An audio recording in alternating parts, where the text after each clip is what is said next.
Bismillah, alhamdulillah, wala haula wala quwata illa billah. Rukun kedua dari puasa adalah al-imsak, menahan diri dari segala hal yang membatalkan puasa. Sampai kapan seseorang berimsak? Mereka imsak sampai tenggelamnya matahari, yaitu datangnya malam. Allah Subhanahu wa taala berfirman, "Tsumma atimmus shiyama ilal lail." Kemudian sempurnakanlah puasa sampai malam. Kapan malam itu? Malam itu yaitu begitu matahari tenggelam, maka datanglah malam. Ini sebagaimana yang disabdakan oleh Nabi kita sallallahu alaihi wasallam. Beliau bersabda, "Idza aqbalal lailu min hahuna wa adbaran naharu min hahuna." Jikalau datang malam dari arah ini dan siang hilang pergi dari arah ini, wa gharabatis syamsu, dan matahari telah terbenam, telah tenggelam, faqad aftaras shaim, maka orang yang berpuasa itu telah dikatakan dia berbuka puasa. Hadis ini muttafaqun alaih. Namun sekarang ada permasalahan. Permasalahan bagaimana? Begini, jikalau orang yang berpuasa itu, ada seseorang yang berpuasa, begitu dia lihat matahari tenggelam, dia berbuka, dia makan, dia minum. Setelah dia berbuka, dia naik pesawat. Begitu dia naik pesawat, begitu pesawatnya naik ke langit, tinggi ke langit, tiba-tiba di pesawat dia melihat matahari. Berarti mataharinya belum terbenam. Bagaimanakah hukum orang ini? Apakah dia tetap boleh makan? Atau begitu dilihat matahari, dia harus menahan dirinya sampai matahari yang dia lihat itu tenggelam, baru dia boleh makan lagi. Bagaimana itu? Nah, di sini dalam kitab Mukhtasar Fiqh Shaum yang ditulis oleh Syekh Alawi bin Abdul Qadir As-Saqqaf, beliau mengatakan, "Idza gharabatis syamsu wa aftaras shaim." Jikalau matahari telah tenggelam dan orang yang puasa itu sudah berbuka, "Tsumma aqla'at bihi at-ta'iratu wartafa'at." Kemudian orang ini naik ke pesawat, dan pesawat tersebut terbang tinggi. Wara asyamsa lam taghrub, tiba-tiba orang yang sudah berbuka tadi, begitu di pesawat dia melihat matahari belum tenggelam. Apa kata Syekh di sini? Fa innahu la yalzamuhu al-imsak.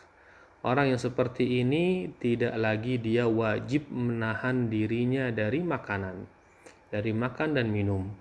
Sudah tidak lagi dia berpuasa.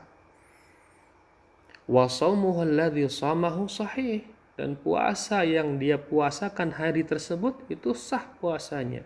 Sudah terhitung dia berpuasa 1 hari. Jadi berarti dia bisa tetap melanjutkan makan dan minumnya walaupun dia melihat matahari belum tenggelam. Ya. Kapan dia memulai berbuka? Dia mulai tadi di saat pesawat belum terbang, kemudian di bawah tadi dia melihat matahari sudah tenggelam, dia berbuka di sana, ya sudah dihitung dia telah berpuasa 1 hari. Begitu dia terbang, dia lihat ternyata matahari belum tenggelam, maka ini tidak dianggap apa-apa. Dia boleh untuk melanjutkan makan dan melanjutkan minum, dan dia telah dihitung berpuasa 1 hari. Syekh mengatakan di sini, wabihi afta Abdul Razzaq Afifi wa ibnu Abba wa ibnu Bas wa ibnu Utsaimin.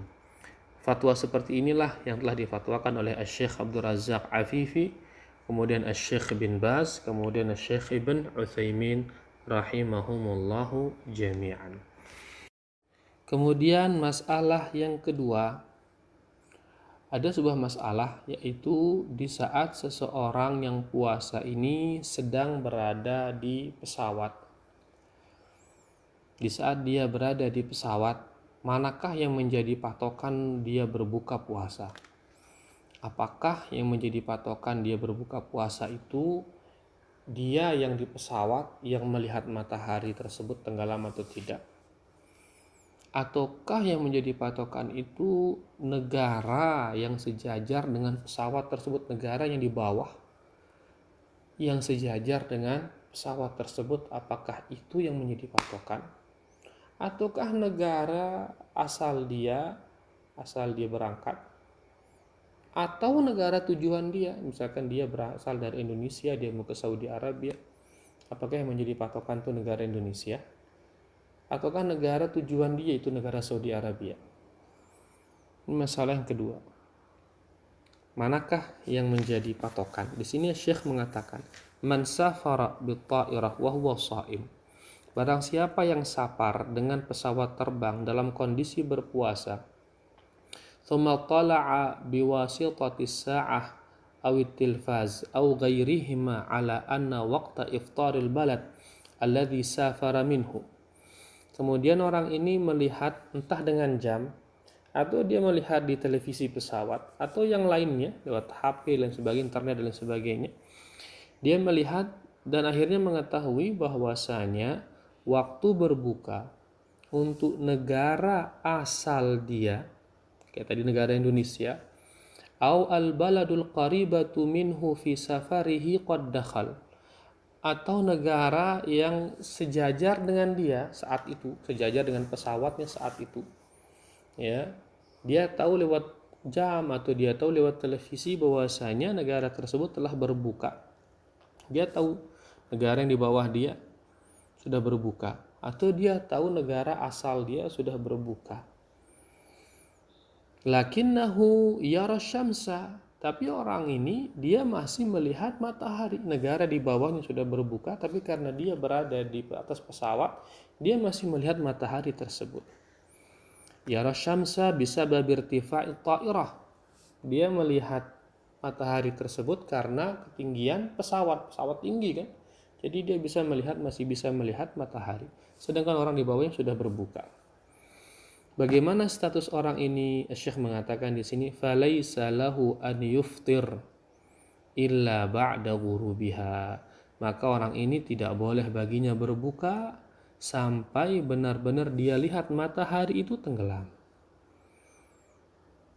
Jadi dia yang di atas pesawat, dia masih melihat matahari, maka tidak boleh dia berbuka walaupun negara di bawah dia, negara yang sejajar dengan pesawat tersebut atau daerah yang sejajar dengan pesawat tersebut sudah berbuka dia waktunya.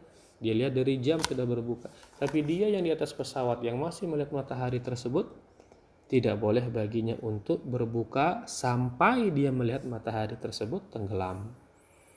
Syekh mengatakan di sini, wabihi afta Abdul Razak Afifi wa Ibnu Baz wa Ibnu Utsaimin.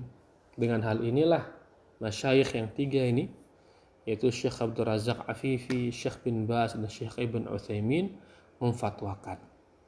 Ya, ini tentunya fatwa ini di dua masalah yang sudah kita sebutkan tadi, itu dua-duanya berdalilkan firman Allah Subhanahu wa taala yang kita sudah baca di awal tadi, yaitu tsumma atimmus siyama ilal lail, dan hendaklah mereka menyempurnakan puasa sampai malam. Kapan malam tersebut? Yaitu di saat mereka melihat tenggelamnya matahari. Wallahu taala alam wa sallallahu ala nabiyina Muhammad walhamdulillahi rabbil alamin.